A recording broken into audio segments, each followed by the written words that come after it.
Ok, sau đây là nghe chụp thêm một căn gì sơ đồ về thì đấy là lấy cho cái to một tới lấy đi vào lên mặt ban đa là cà tê bàn tay ban ba nên lời đấy của thực can thì cái này là bọc cái tê bị sạch lênรูปเรียงរបស់គាត់គឺដូចជាប្រលឹងវង្វេងវង្វាន់អញ្ចឹងវាចម្លែកខ្លាំងណាស់នៅក្នុងអាប់ពណ៌ប្រភេទនេះសក់របស់គាត់បានហូរពីលើអាកាសហើយគាត់បានដើរកាត់អាប់សម្លេងក្រោកគ្រៀតបានបន្តជាមួយនឹងជំហានរបស់គាត់ទីក្រុងនៅខាងក្នុងអាប់គឺទទេខ្លាំងណាស់វាពិបាកក្នុងការស្រមៃថាកាលពី100ឆ្នាំមុនចំនួននៃប្រជាជននៃទីក្រុងនេះគឺមិនតិចជាងរាជធានីនៃប្រទេសបិសាចមេឃនោះទេទោះបីជាយ៉ាងណាក៏ដោយឥឡូវនេះវាស្លាប់ទាំងស្រុងទៅហើយនៅក្នុងខ្សែភ្នែករបស់បិសាចពីបុរាណទាំង9ប្រជាជននៃប្រទេសរបស់ពួកគេគ្រាន់តែជាមនុស្សដែលពួកគេបានបំភ្លឺផ្លូវប៉ុណ្ណោះពួកគេគ្រាន់តែជាឧបករណ៍ដើម្បីជួយឲ្យពួកគេងើបឡើងវិញវាថាគ្រាន់តែជាឧបករណ៍សម្រាប់ឲ្យបិសាចទាំង9ហ្នឹងរស់រានមានជីវិតឡើងវិញណាអ្នកទេទោះបីជាមនុស្សស្លាប់ទាំងអស់ក៏ដោយក៏ចិត្តរបស់ពួកគេមិនប៉ះពាល់តែទៅសោះគ្រប់គ្នានៅក្នុងរាជធានីរបស់ប្រទេសឥន្ទ្រីបិសាចនិងអត្រីបិសាចត្រូវបានចាប់ខ្លួនដោយពួកខ្មាំងហើយត្រូវបានសម្លាប់សាកសពពេញផ្ទៃដីរបស់ពួកគេទាំងអស់ពួកគេបានប្រែទៅជាឈាមដែលធ្វើឲ្យដីឡើងក្រហមបេះដូងរបស់វ៉ាលីនស្ងប់ស្ងាត់ខ្លាំងណាស់នៅពេលដែលគាត់បានដើរទៅមុខមួយជំហានដែលស្ងប់ស្ងាត់ត្រារបស់បិសាចបុរាណបានចាប់ផ្ដើមចម្ងាយ5គីឡូម៉ែត្រពីរដ្ឋរាជធានីរបស់ប្រទេសឥន្ទ្រីបិសាចនេះហើយត្រានេះមានថាមពលខ្លាំងវាជាវិធីសាស្ត្រមួយដែលបិសាចបុរាណត្រូវការពារខ្លួនសូម្បីតែអង្គមេបញ្ជាការរបស់ប្រទេសផ្សេងក៏មិនអាចទម្លាយបានដែរមនុស្សតែម្នាក់គត់ដែលអាចបំបីត្រាបានក្រៅពីបិសាចពីបុរាណផ្សេងទៀតគឺជាអ្នកដាំដុះដ៏មានឥទ្ធិពលបំផុតទាំងនោះបិសាចបុរាណបៃលូបានធ្លាប់និយាយថាបន្ទាប់ពីរាជធានីនេះទៅទេបិសាចបុរាណនឹងបិទទីក្រុងដើម្បីការពារនរណាម្នាក់មិនឲ្យចូលហេតុដូច្នេះហើយបានជារឿងដំបូងដែលយើងយល់ស្របគឺការបំបីត្រានេះវ៉ាលិនបានឈប់នៅខាងក្រៅត្រានៃធម្មពលវិសាចវិញ្ញាណវិសាចនេះហើយលើកដៃស្ដាំរបស់គាត់មានពន្លឺពណ៌ខ្មៅនៅចុងម្រាមដៃរបស់គាត់ពេលគាត់ចង្អុលទៅកាន់ធម្មពលការពារទីក្រុងនោះពេលដែលម្រាមដៃនេះប៉ះនឹងធម្មពលការពារនៃធម្មពលខាងញៀនរបស់បិសាចនោះកម្លាំងស្ទុះងើបដ៏ខ្លាំងក្លាមួយស្រាប់តែលេចចេញមកម្រាមដៃរបស់វ៉ាលនឹងត្រូវបានគោះចេញហើយអារម្មណ៍ស្ពឹកបានចូលទៅក្នុងម្រាមដៃរបស់គាត់យ៉ាងលឿនហើយរីករាលដាលដល់សរសៃពូរបស់គាត់វ៉ាលនឹងបានប្រើធម្មពលខាងញៀនស្លឹកស្ទៀលក្នុងខ្លួនរបស់គាត់ហើយត្រឡប់មកធម្មតាវិញយ៉ាងឆាប់រហ័សវ៉ាលនឹងរអ៊ូថាវាពិតជាមានឥទ្ធិពលខ្លាំងណាស់នៅពេលនេះវិញ្ញាណដ៏មានឥទ្ធិពលមួយរំពេចបានចេញពីរាជធានីសម្លេងក្រហមដែលអាចឆក់យកព្រលឹងដើមកំណើតចេញពីវិញ្ញាណរបស់ព្រះចេញសម្លេងនេះបន្លឺឡើងពីដីហាក់ដូចជាថ្គរលាន់ធ្លាក់មកពីលើមេឃសម្លេងថ្គរលាន់បន្លឺឡើងយ៉ាងខ្លាំងនៅក្នុងត្រចៀករបស់វ៉ាងលៀនដៃស្ដាំរបស់វ៉ាងលៀនបានបង្កើតត្រាចម្លែកមួយប្រសិនបើមនុស្សម្នាក់មើលយ៉ាងជិតដល់នៅត្រានោះពួកគេនឹងឃើញថាវាកំពុងផ្ដល់ថាមពលខាងវិញ្ញាណរបស់បិសាចសម្លេងក្រហមធ្លាក់មកលើវ៉ាងលៀនភ្លាមនោះក៏បានបាត់ទៅវិញបៃលូអ្នកបានបញ្ជូនអ្នកត្រូវតែបានបញ្ជូនដោយបៃលូវិញ្ញាណទេវភាពអាក្រក់នៅខាងក្នុងរាជធានីបានបន្លឺឡើងមួយទៀតវាពោពេញទៅដោយកំហឹងវ៉ាងលៀនមិនអើពើនឹងសម្លេងនេះទេហើយដកដង្ហើមធំបន្ទាប់មកគាត់បាននិយាយថាបិសាចបុរាណបៃលូនេះគឺជាផ្នែកដំបូងនៃកិច្ចព្រមព្រៀងរបស់យើងសូមមើលទៅដកវ៉ាងលៀនបានលើកដៃស្ដាំរបស់គាត់ហើយចង្អុលទៅលើមេឃពេលនោះភ្នែករបស់គាត់ត្រជាក់ហើយគាត់និយាយយ៉ាងស្រទន់ថាកម្លាំងសឹកប្រមូលផ្ដុំពាក្យសាមញ្ញបែបនេះមិនខ្លាំងជាងថ្គរលាន់ទេហើយមិនអាចផ្លាស់ប្ដូរពិភពលោកបានទេទោះបីជាយ៉ាងណាក៏ដោយពាក្យសាមញ្ញទាំង5នេះបណ្ដាលឲ្យមានព្យុះដ៏អស្ចារ្យមួយនៅក្នុងប្រទេសបិសាចភ្លើងនៅក្នុងសមរភូមិភាគខាងជើងនៃប្រទេសបិសាចភ្លើងទាហានបិសាចពីភាគីទាំងពីរស្រាប់តែញាប់ញ័រខ្សែនៃចេតនាសម្លាប់ដ៏ក្រាស់ដែលអាចជ្រាបចូលក្នុង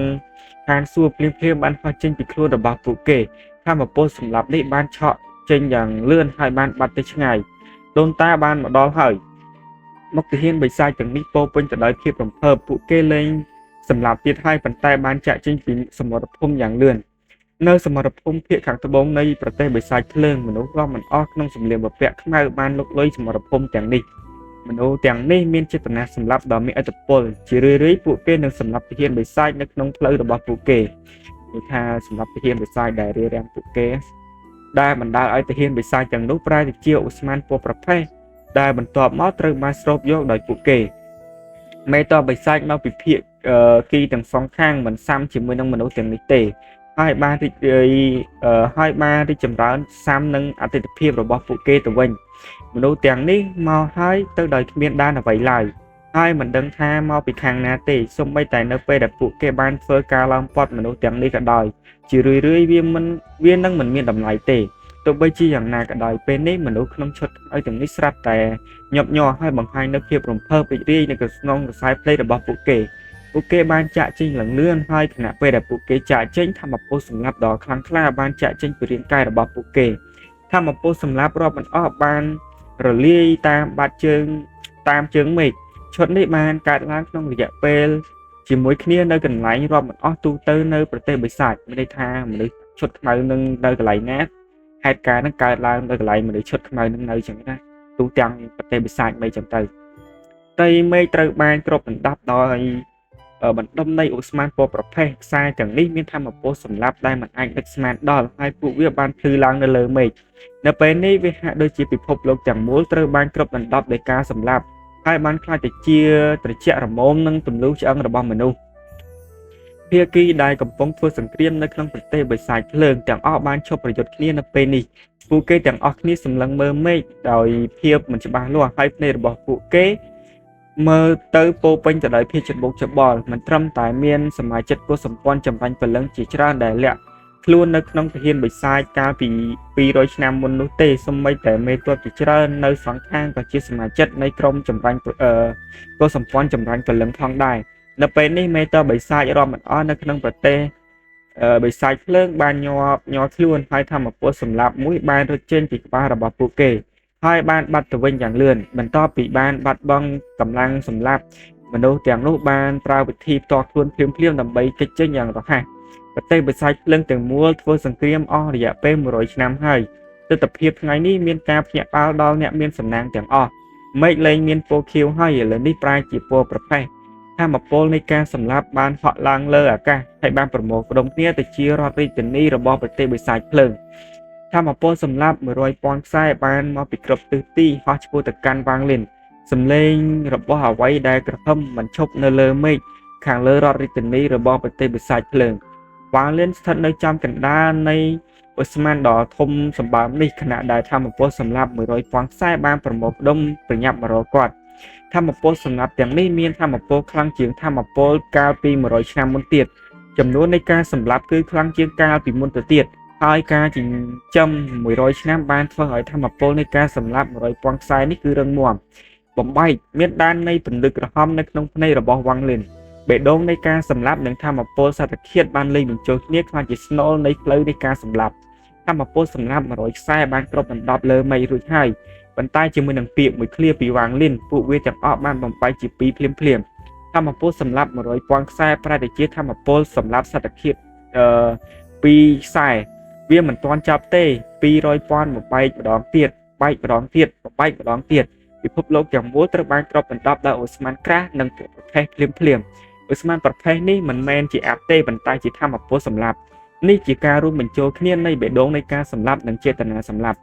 ការបែងចែកធម្មពលសត្វឃាតបានធ្វើឲ្យធម្មពលសត្វឃាត100,000ខ្សែបានបំបែកជាធម្មពលសត្វឃាត1លានខ្សែធម្មពលនៃការសម្លាប់1លានខ្សែនេះនៅតែអាចបំបែកបានបន្ថែមទៀតប៉ុន្តែវាងលិនទើបតែឈានដល់ការបញ្ចប់តូចមួយនៅក្នុងសិល្បៈសត្វឃាត Celestial ប៉ុណ្ណោះដូច្នេះ1លានខ្សែគឺជាដែនកំណត់របស់គាត់នេះហើយជាមូលហេតុសំខាន់ដែលគាត់បញ្ចូលរួមក្នុងការសម្លាប់ខ្លួនឯងហើយប្រើសមាជិកកុសម្ព័ន្ធចម្រាញ់ព្រលឹងដើម្បីចិញ្ចឹមបីបាច់ធម្មពលសម្លាប់នេះសម្រាប់ខ្ញុំ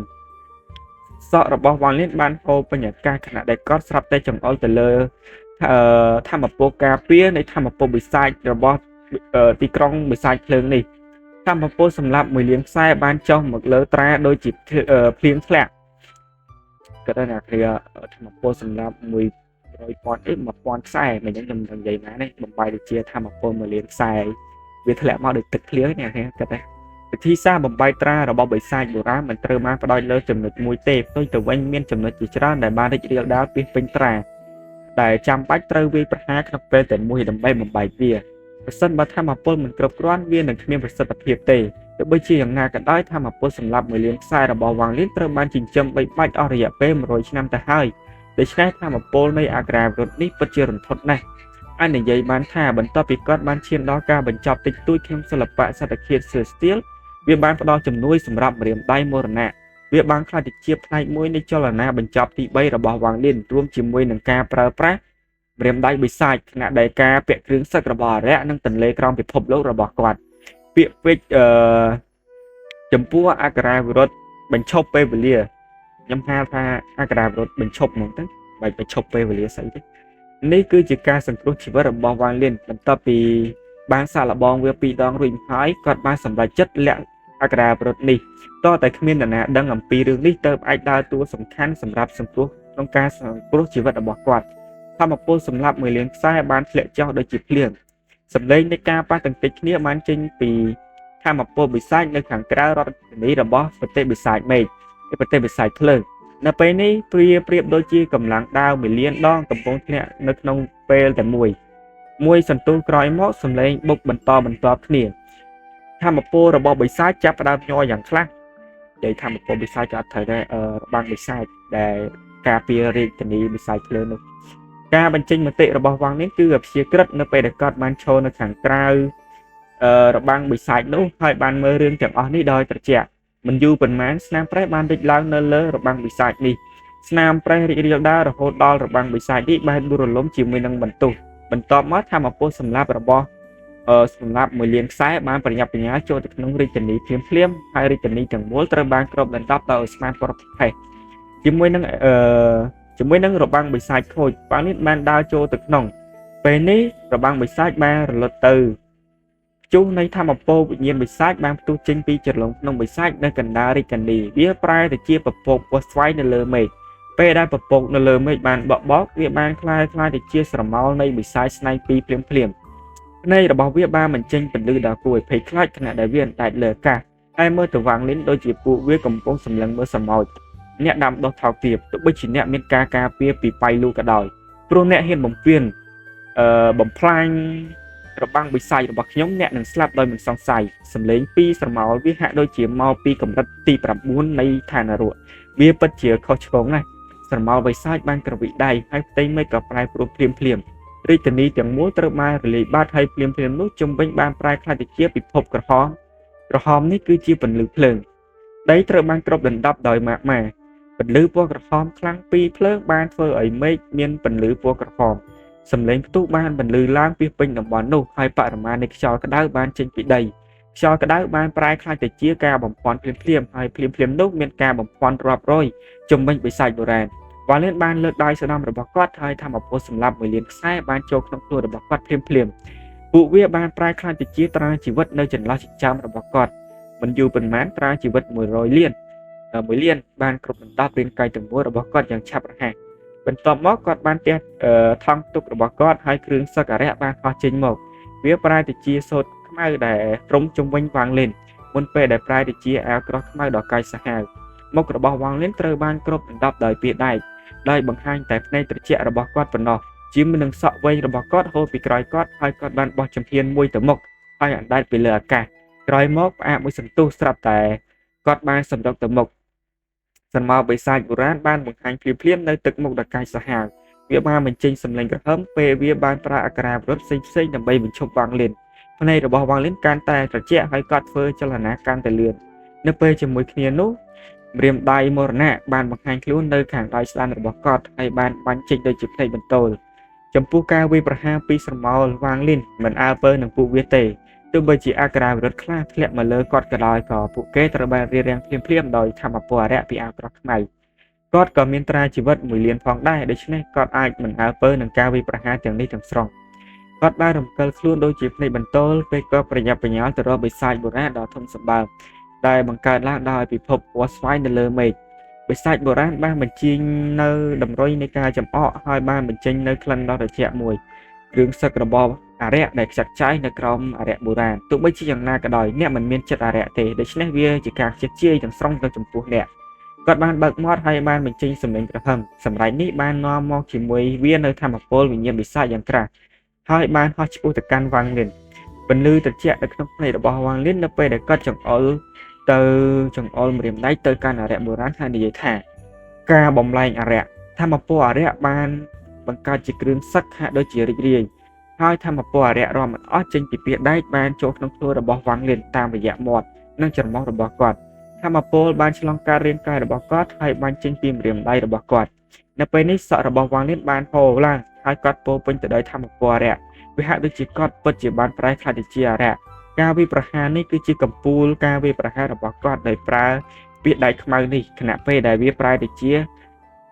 ធម្មពលអរិយ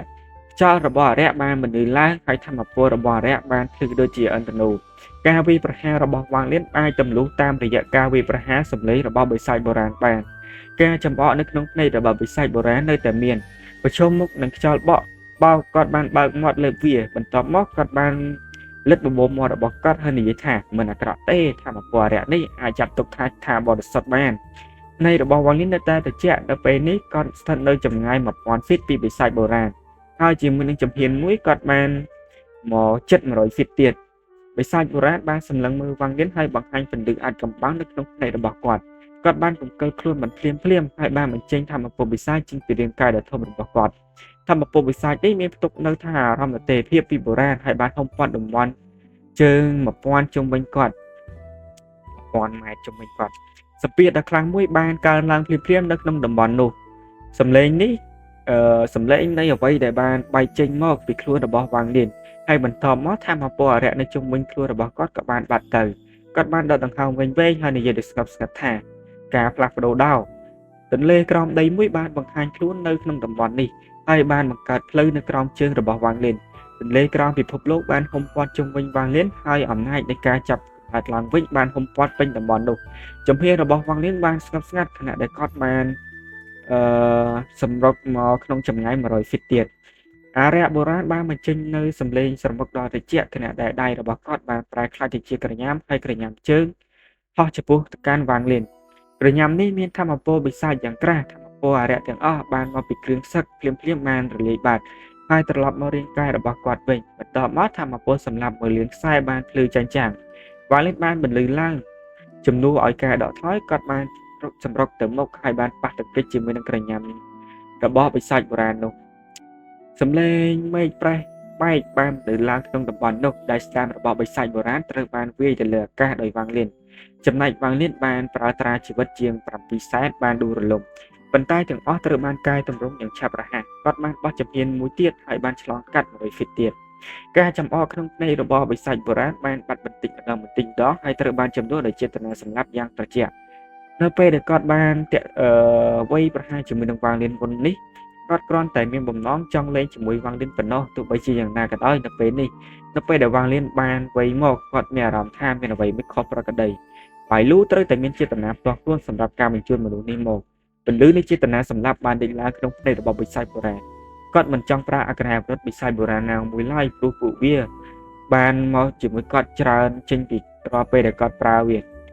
ន័យថានៅពេលគាត់ប្រើវានឹងធ្វើឲ្យគាត់ឈឺចាប់ច្រើនដងជាងនេះអក្ខរាវិរុទ្ធបិសាចអក្ខរាវិរុទ្ធអរិយបុរាណការសម្លាប់អរិយសម្លេងបិសាចបានបន្លឺត្រាមួយហើយធម្មពលបិសាចបុរាណបានប្រែទៅជាខ្យល់បក់ចេញពីខ្លួនរបស់គាត់ផែនដីពោពេញទៅដោយម៉ាក់ម៉ាទាំងមូលបានចាប់ផ្ដើមផ្ទុះបន្ទាប់មកខ្យល់ក្តៅបានផ្ទុះឡើងហើយប្រមូលផ្ដុំនៅមុខបិសាចបុរាណមិនយូរប៉ុន្មានរំពាដ៏ធំមួយបានបង្ហាញខ្លួននៅចំពោះមុខបិសាចបុរាណវាខ្ញុំតែដីដែរឈុតនេះមានពណ៌ក្រហមទាំងស្រុងនៅលើកំពូលនៃការបញ្ចេញធម្មពលវិញ្ញាណបិសាចដ៏ក្រាស់វាក៏មានកម្ដៅខ្លាំងផងដែរពេលដែលដង្កៀបនេះដង្កៀបស្អីនៅពេលដែលដង្កៀបបានលេចឡើងអារម្មណ៍នៃវិបត្តិដ៏ខ្លាំងមួយបានលេចឡើងក្នុងចិត្តរបស់វ៉ាងលៀននៃរបស់វ៉ាងលៀនបានភ្លឺឡើងប៉ុន្តែគាត់មិនឈប់ទេហើយបានបោះជំហានទៅមុខបន្ទាប់ពីបានទៅមុខ100 ហ្វីតទៀតគាត់បានប៉ះនឹងកន្លែងដែលនៅចន្លោះចិញ្ចើមរបស់គាត់ដោយដៃស្ដាំរបស់គាត់បន្ទាប់មកគាត់បានចង្អុលទៅមុខហើយនិយាយយ៉ាងសត្វទន់ថាធម្មពលសម្រាប់1លានខ្សែបញ្ចូលជាមួយវាត្រាជីវិត1លានហាក់ដូចជាត្រូវបានទាញចេញដោយម្រាមដៃរបស់វ៉ាងលៀនមានន័យថាត្រាជីវិតសម្រាប់1លានខ្សែបញ្ចូលទៅជាមួយធម្មពលជីវិតបានបង្រួបបង្រួមយ៉ាងឆាប់រហ័សរហូតដល់សល់តែ1ខ្សែសូម្បីតែមនុស្សដូចអសៀក៏មានការភ្ញាក់ផ្អើលចំពោះបរិមាណនៃធម្មពលសម្លាប់ដែលមាននៅក្នុងខ្សែឧស្ម័នពណ៌ប្រភេទនេះដែរនៅពេលនេះធម្មពលសម្លាប់នេះបានប្រមូលផ្ដុំនៅចុងម្រាមដៃរបស់វ៉ាងលៀនហើយគាត់បានបោះជំហានទៅមុខម្ដងទៀតលើកនេះគាត់បានចូលមកក្នុងចម្ងាយ500 ហ្វីតពីបិសាចបុរាណ នៅពេលដែលគាត់បានចូលនៅក្នុងចម្ងាយ500 feet នៃបិសាចបុរាណនោះភ្នែករបស់គាត់ស្ដាប់តែភ្លឺឡើងហើយគាត់បានចាប់ផ្ដើមស្រែកអាក្រាវរឹតដ៏ស្ពុកស្មាញមួយនៅពេលជាមួយគ្នានោះដៃឆ្វេងរបស់គាត់បានបង្កើតត្រានេះត្រូវបានផ្ដល់ឲ្យគាត់ដោយអារក្សបុរាណបៃលូកិច្ចព្រមព្រៀងរបស់គាត់ជាមួយបៃលូគឺថាគាត់នឹងបំបែកត្រាបិសាចហើយប្រើអាក្រាវរត់នេះបន្តមកទទួលបានចម្ងាយ500 feet ពីបិសាចបុរាណផ្សេងទៀតបន្ទាប់ពីគាត់បានបញ្ចប់ជំហានទាំងពីរនេះគាត់នឹងបញ្ចប់កិច្ចព្រមព្រៀងភាគច្រើនជាមួយនឹងបិសាចបុរាណយ៉ាងណាមិញវាមិនអាចយកឈ្នះបិសាចបុរាណដោយអំណាចរបស់វ៉ាងលីននោះទេមូលហេតុដែលសង្គ្រាមនេះកើតឡើងគឺដើម្បីលុបបំបាត់រាជធានីបិសាចភ្លើងដោយគ្មានការការពារពីប្រជាជននៃរាជធានីវ៉ាងលីនបានចូលទៅក្នុងចម្ងាយ500 feet ពីបិសាចបុរាណពេលត្រាបានលេចចេញនៅដៃឆ្វេងរបស់វ៉ាងលីនឈាមនៅក្នុងខ្លួនរបស់គាត់បានហក់ឡើងបន្ទាប់មកគាត់បានក្អកចេញឈាមយ៉ាងច្រើនក្នុងពេលជាមួយគ្នានោះក៏មានសម្លេងផ្ទុះចេញពីរាងកាយរបស់គាត់ដែរហើយមានការហូរឈាមចេញមកនៅពេលនេះការបង្ហាញរបស់បិសាចបុរាណបានផ្លាស់ប្ដូរយ៉ាងខ្លាំងជាលើកដំបូងគាត់សម្លឹងមើលអាប់ឈាមនៅពីមុខវ៉ាងលៀនដោយប្រើទឹកមុខយ៉ាងម៉ឺងម៉ាត់ហើយនិយាយដោយទឹកដមសម្លេងថាឈាមនេះមានក្លិននៃព្រះបុរាណដូច្នេះហើយដូចនេះបន្ទាប់ពីអាប់ឈាមបានលេចឡើងវាបានរួមគ្នាយ៉ាងឆាប់រហ័សដើម្បីបង្កើតជាឈាមហើយនៅពេលនោះអារក្សបុរាណនោះបើកភ្នែកធំហើយសម្លឹងមើលមនុស្សឈាមដែលបានបង្កើតឡើងនៅពេលនេះរាល់ពេលដែលអ្នករស់នៅក្នុងប្រទេសបិសាចភ្លើងស្រាប់តែមានអារម្មណ៍ថប់បារម្ភក្នុងចិត្តមានមនុស្សតិចណាស់ដែលដឹងអំពីការពិតទោះបីជាយ៉ាងណាក៏ដោយមនុស្សភាគច្រើនមានអារម្មណ៍ថាអស់សង្ឃឹមនិងភ័យខ្លាចចំពោះការថប់បារម្ភនៅក្នុងចិត្តរបស់ពួកគេនៅពេលនេះការបញ្ចេញមតិរបស់បិសាចបុរាណក្នុងប្រទេសចំនួន7ផ្សេងទៀតបានផ្លាស់ប្ដូរនៃរបស់ពួកគេបានភ្លឺឡើងហើយពួកគេទាំងអស់គ្នាសម្លឹងមើលទៅការរាជធានីរបស់បិសាចភ្លើងទឹកដមរបស់បិសាចបុរាណរបស់ប្រទេសបិសាចភ្លើងប្រៀបដូចជាគាត់បាននិយាយថាសំណាងរបស់អ្នកគឺពិតជាល្អណាស់ក្នុងការស្វែងរកអ្នកដាំដុះដែលមានក្លិននៃព្រះបុរាណឈាមរបស់គាត់និងទំនាក់ទំនងនៃអារម្មណ៍ទេភាពរបស់ទេភាពរវាងអ្នកទាំងពីរអនុញ្ញាតឲ្យអ្នកបង្កើតជាឈាមរបស់គាត់ក្នុងរយៈពេលយូរវាអនុញ្ញាតឲ្យអ្នកចាក់ចេញពីការរឹតបន្តឹងនៃប្រទេសបិសាចមេឃសម្លេងស្ងប់ស្ងាត់ពីបៃលូបានចេញមកពីមនុស្សឈាមពួកយើងបានបែកគ្នាយូរពេកហើយបើវានៅតែបន្តទៀតយើងនឹងត្រូវបំផ្លាញម្ដងមួយបន្ទាប់ពីយើងត្រូវបានរួមគ្នាយើងនឹងបានកើតជាបិសាចបុរាណថ្មីចំណែក7អ្នកផ្សេងទៀតខ្ញុំនឹងលេបពួកគេម្ដងមួយនិយាយទៅខ្ញុំចង់សង្ខេបឡើងនឹងតិចប្រទេសបិសាចមេឃទាំងអស់ហ្នឹងវាកើតចេញពីបិសាចមួយដែលត្រូវរបួសបិសាចបុរាណមួយត្រូវរបួសហើយពួកវាបានបែកខ្លួនទៅជាបិសាចបុរាណទាំងអស់នៅក្នុងរាជធានីទាំង9ហ្នឹងនិយាយទៅទី1បង្កើតបានរាជធានីបិសាចមេឃហើយនឹងទីបិសាចភ្លើងនិងឥន្ទ្រីបិសាចចឹងទៅហើយបើសិនពួកគេរួមគ្នាម្នាក់ណារួមគ្នាចឹងណាយើងត្រូវតែរួមគ្នាដោយការលេបឬការរួមចូលគ្នាដោយមានការព្រមព្រៀងពីម្នាក់ទៀតតែបើនរណាលេបម្នាក់ទៀតនឹងទទួលបានធម៌ពលរបស់ម្នាក់ទៀតដល់ពេលយើងលេបទាំងអស់ទៅយើងនឹងទទួលបានធម៌ពលពេញលេញរបស់យើងមកវិញនិយាយទៅអាពួកហ្នឹងវាជាមនុស្សតែមួយតែវាបានបែកគ្នានៅពេលវារួមរបួសដូចអ្នកថាបែកចេញគ្នាចឹងទៅគឺនឹងខ្ញុំសោះអរគុណដល់អ្នកនរគ្នាសម្រាប់ការ comment និងការ live ផងដែរអូខេឥឡូវបាយ